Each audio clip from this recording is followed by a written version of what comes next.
What's up, guys? Today we're going to talk about how you can never be shaken, how to be unshakable. So the passage we're looking at today comes from Psalms 15. I'm going to read the whole psalm, then we're going to talk about it, right?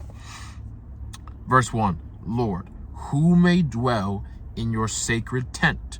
Who may live on your holy mountain? Verse 2, the one whose walk is blameless, who does what is righteous, who speaks the truth from their heart, whose tongue utters no slander, who does no wrong to a neighbor, and casts no slur on others, who despises a vile person, but honors those who fear the Lord, who keeps an oath even when it hurts, and does not change their mind, who lends money to the poor without interest, who does not accept a bribe against the innocent. Whoever does these things will never be shaken. Man, that's incredible. That's incredible. Lord, who may dwell in your sacred tent, who may live on your holy mountain. So who is going to be in the presence of God? The one whose walk is blameless, who does what is righteous, who speaks the truth from their heart. That's awesome, right? Who speaks the truth from their heart. Can you imagine if we always spoke the truth from our heart? Can you imagine that? Always spoke the truth. If you always spoke the truth from your heart, you wouldn't be shaken.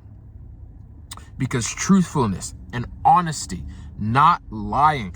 Guys, do you have any idea how much effort it takes to keep up with a lie? It's because you told a lie. You told one version of the story to this person, one version of the story to the other person. So now you got to keep up with all of these different multiple universes in your brain. Speaking the truth, telling people the truth simplifies everything. And so we obviously, to tell a direct, bold-faced lie is going to make you feel like you're shaky. It's going to make you feel unstable. But I want to tell you that sometimes we don't just lie with our lips, but we lie with our actions. We lie with our words. We lie with how we go about the world. We don't showcase who we really are to the world because we are afraid of how people will perceive us. So if we are acting out of alignment with who we know we are supposed to be, we are living a lie. If you are acting out of alignment with who God has called you to be, you are living a lie. And your life is not speaking the truth that comes from your heart. Because it says before that, right?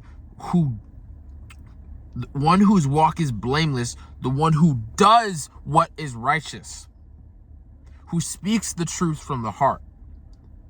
But the truth is not only expressed by what you speak, the truth is expressed by what you do. That's why they're in the same passage. Who speaks the truth from their heart, who shows the truth by their actions, who does what is righteous. You will have a clear head. You will have a clear mind. You will have clarity when you're doing when you're speaking the truth and you're showing the truth. And when you're either not speaking the truth or not showing the truth or lying, that is when uneasiness comes in. That's when anxiety comes in. That's when stress comes in. Guys, oftentimes stress and anxiety doesn't come from what we haven't done. It comes from stress and anxiety comes from what we haven't done, not what we're doing. If you haven't worked out, the result is having a body that you're not pleased with. So you're stressed about that. So it's what you didn't do before that is leading to the stress and anxiety that you have now. So speak the truth, do righteous, live righteously, live blamelessly. And you may ask, how do I live righteously? How do I live blamelessly? The Bible will show you how to live blamelessly, how to walk righteously, how to dwell in a way that is pleasing to God, how to do things that cause you to never be shaken, right? Whose tongue utters, verse 3, whose tongue utters no slander, who does no wrong to a neighbor and casts no slur on others. Whose tongue utters no slander. Slander, lying on people, disrespecting people, casts no slur, speaking evil of people. If you're, once again, right, we see the speech and the doing are connected, right? That's beautiful. Just like in verse 2, where it says, who does what is righteous, who speaks the truth from their heart, we see in verse 3, who does no wrong to a neighbor and casts no slur on others. So you cannot remove the doing from the speaking. They work together to be to have the blameless walk, to be a person that is never shaken. All right? So, don't speak evil of people. Don't lie to people. Don't lie about people. Don't curse out people. Don't shame people. When you do these things, that will cause you to put yourself in a position where you will be shaken.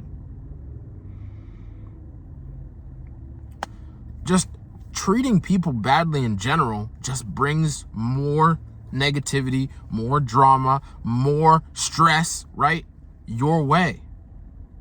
So you have to just, guys, you wouldn't be surprised how much just being intentional about treating people well goes a long way.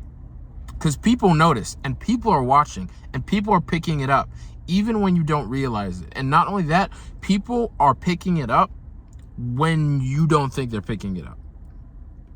When you're out to eat, right? And you're short with a waitress. You're hard, you're feisty, you're angry, you're impatient. You should have made my food right. Why isn't this order the way I ordered it? Hey, give me something else, right? That shows character. Your character is really shown when you have the power to be evil. When you're in a position of power over someone, that really shows how good your character is, right? Because if you're in a job and your boss comes in, you say, hey boss, hope you're having a great day. They have power over you. They give money, they make sure you pay your bills, right? So when you're being kind to your boss, it's like, okay, I'm being kind to my boss, right? But when you're being kind to people, when you're being kind to people, even when you don't have to, that is beautiful. That is amazing, and that shows good character. It's like when Jesus was talking about the woman who was extremely poor in Matthew, but she gave her last little cent. We're gonna go to it. I believe it's in Matthew. It's in Matthew. It's in the Gospels. Let's see, Matthew. We're gonna find it. We're gonna find it real quick.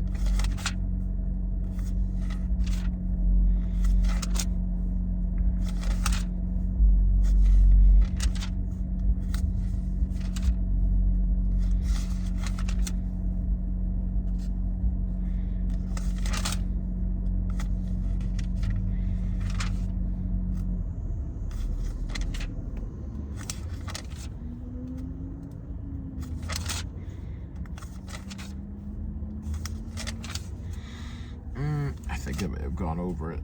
Let me see.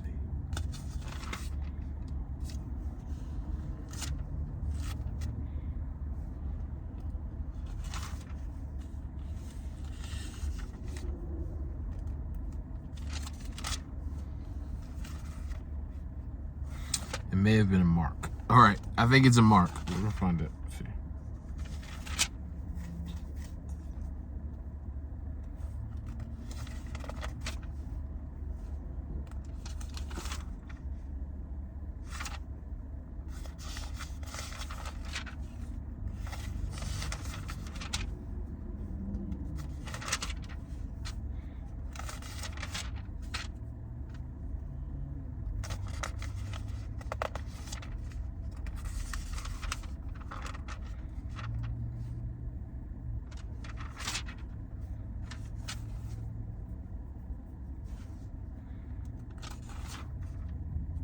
Mark 12, verse 41.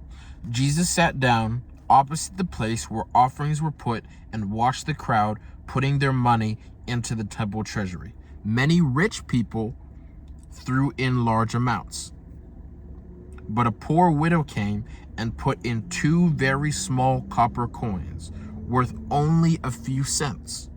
Calling his disciples to him, Jesus said, "Truly I tell you, this poor widow has put more into the treasury than all the others. They gave out all of their wealth. They gave out of their wealth. But she, out of her poverty, put in everything, all she had to live on." Right? So there's an offering plate. The rich people are super rich, and so they're giving a fraction of their wealth. They're not really giving what hurts. It doesn't really hurt them. They're just like, oh yeah, hey, look at me. I'm giving this amount of money. But the widow, who is already poor, already struggling, already in troublesome circumstances, still showed character and had the ability to give. How is your character when you are in harsh circumstances? Do you have the ability to give? Do you have the ability to help? Do you have the ability to be a person, someone can lean on, even when you're going through your own mess? That is a person of character. That is a person of integrity. That is a righteous person whose walk is blameless and who will not be shaken.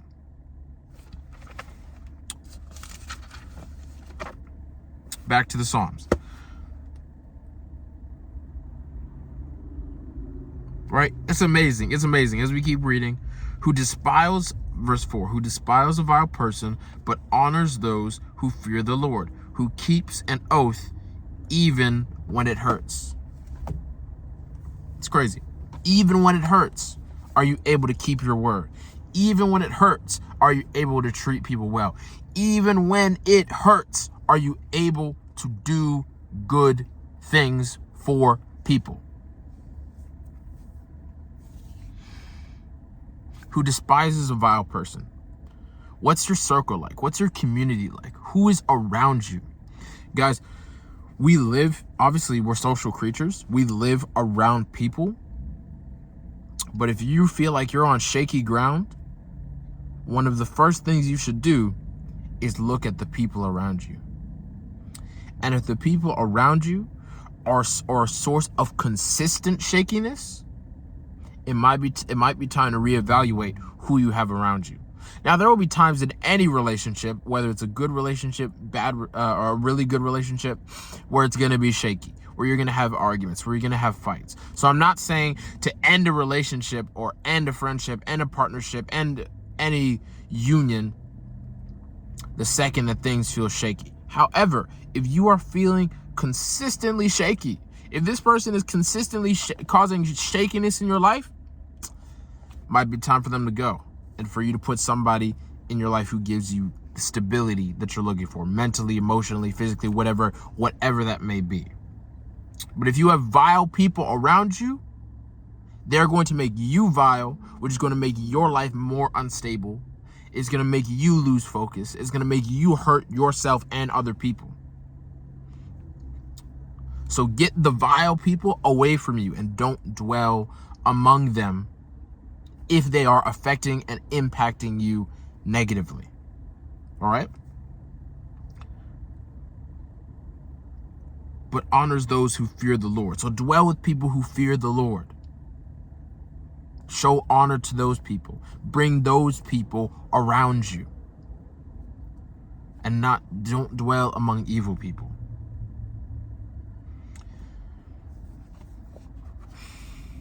When you want to accomplish anything, you need to be around people who have the same mindset that you have, the same mind, or the same intentions, the same goals.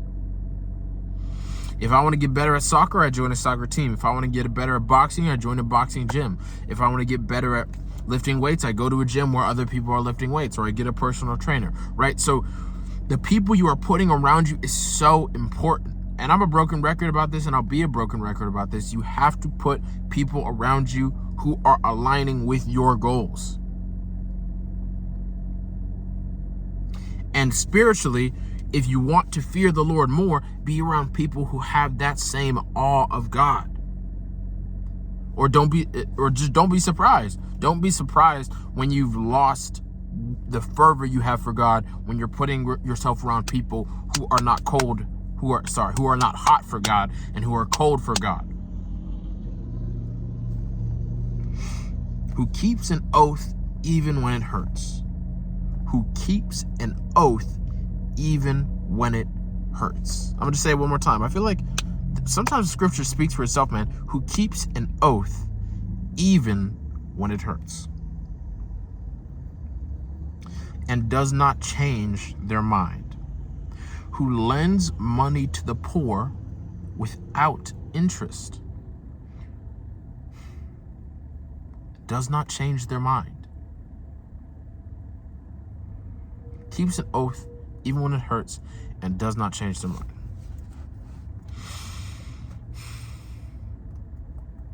What's your focus like? Keeps an oath when it hurts. When things start hurting, does your mind change?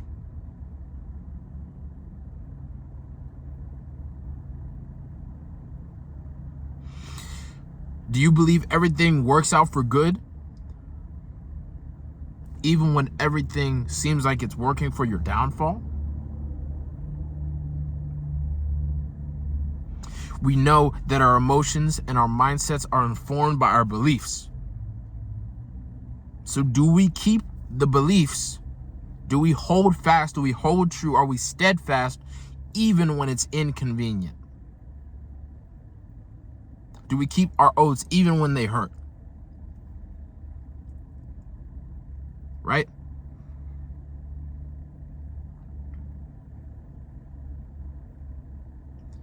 I said I was going to do this. Oh, but I changed my mind.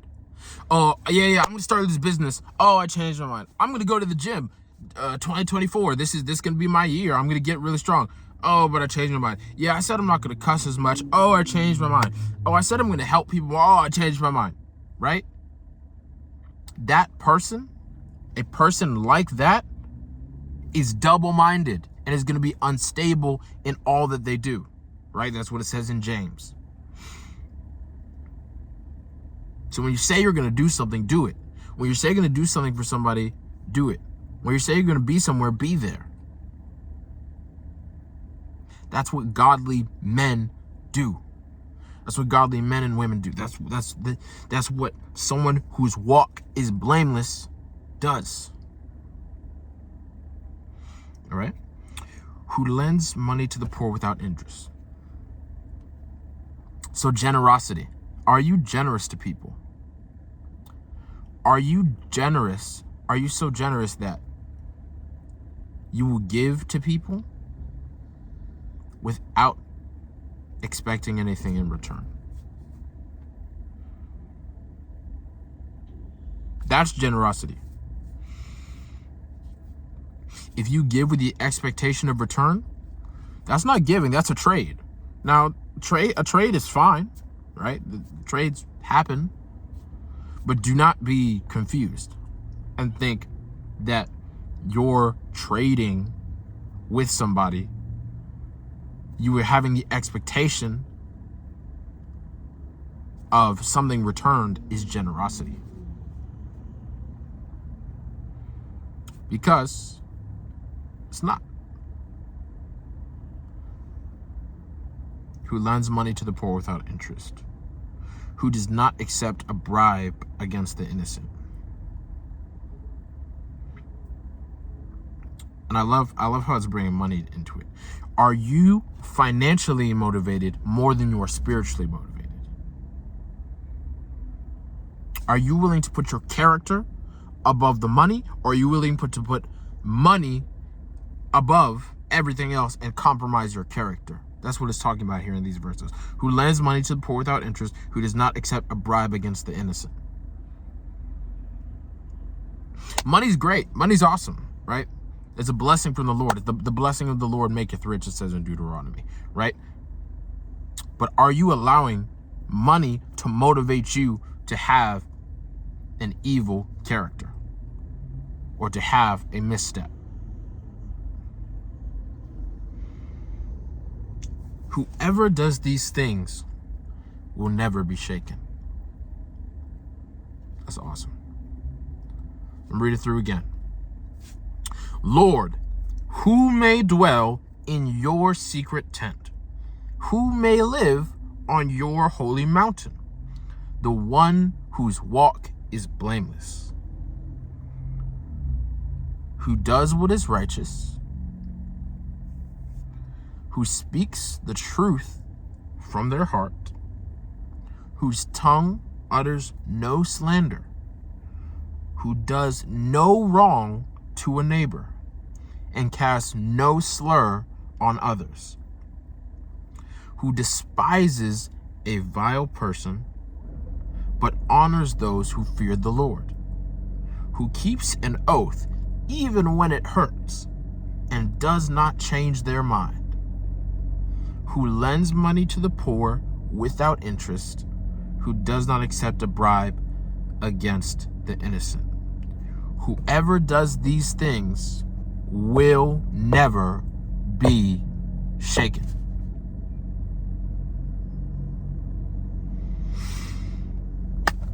Hope this was a blessing to you guys. Go out there, follow the prescriptions in Psalm 15. Make sure your speaking and your doing is aligned for the benefit of you and the other people around you. And I'll see you all in the next one.